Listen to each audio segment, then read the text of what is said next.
siya ng konting harina para hindi magtalsik-talsik.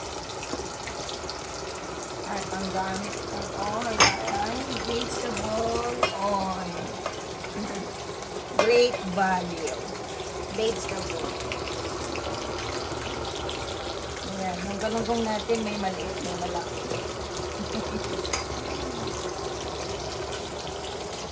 At hindi itong galunggong. Masarap yung flavor ko. Prito ta. Ah! Ang galunggong natin, guys. Maglinis naman yung aming store. Ay, ito! Tapos, merong palaka na niluto. Ay!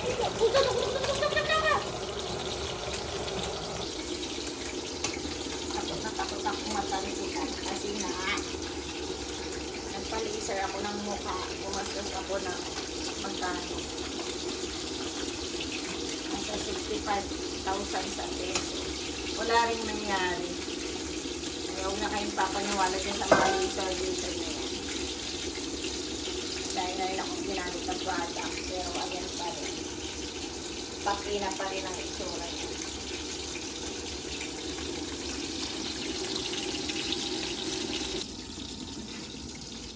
Maglalagay tayo ng konti pa kami hipon dito. I-ano ko lang din ito sa fry ko lang din. Wala pa kaming handa sa Pasko. Guys, wala pa kaming handa sa Pasko.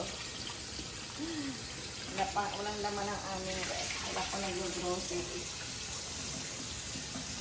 Paano mag-work din naman ako ng Christmas? Mag-work din siya ng Christmas. Anong oras na kami dadating? Gabi na. Kaya magluluto na lang kami ng ano ba? Sangyup? Hot pot. Tapos ayan, bili na rin siguro ako ng konting chicken. Siguro finger, ano? Finger. Finger na lang.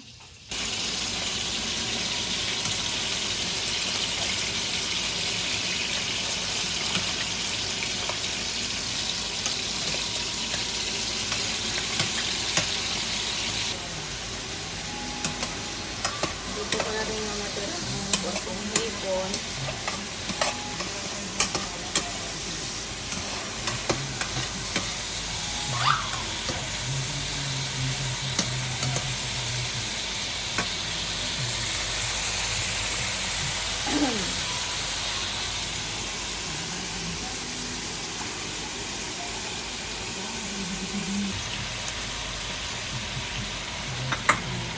Isang luto lang yan dahil ayaw natin siyang ma-overcook. Ayan na, ating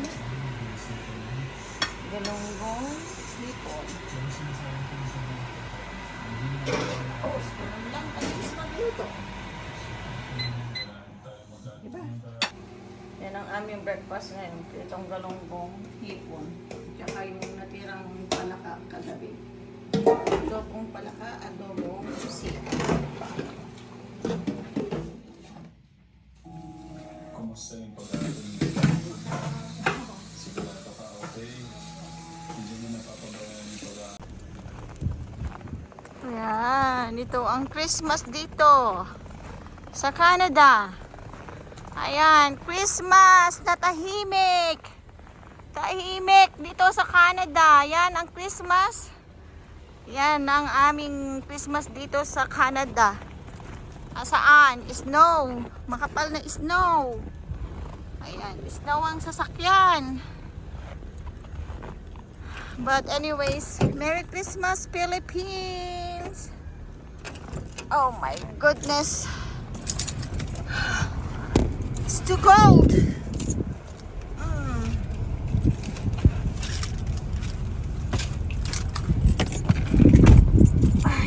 Lamig ng aking puan. Hindi ko napainit ang aking puan.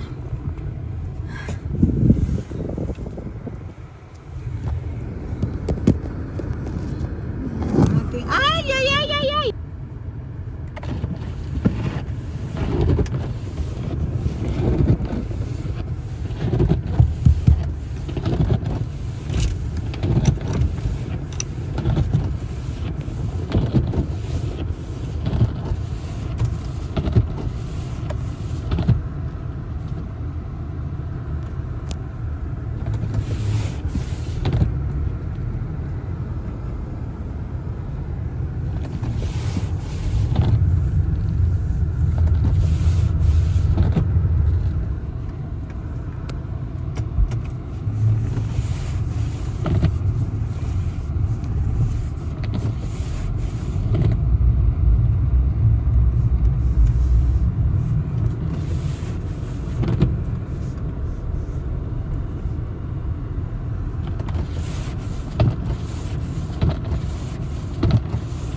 Ito ko yung may isda at saka pitong hito.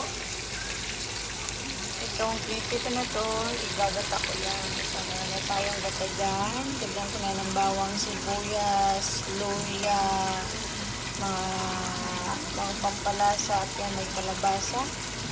Pag naluto na yung ating isda at yung pito, ilalagay na natin dyan. Okay.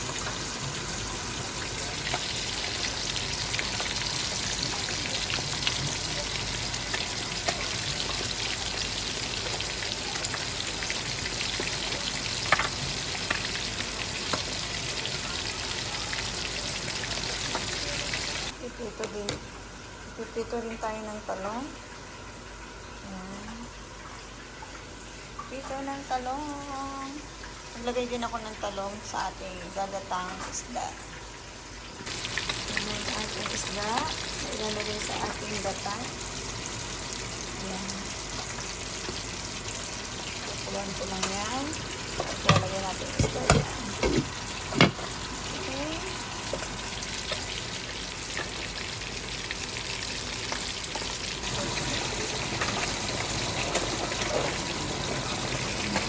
Aray! Yan.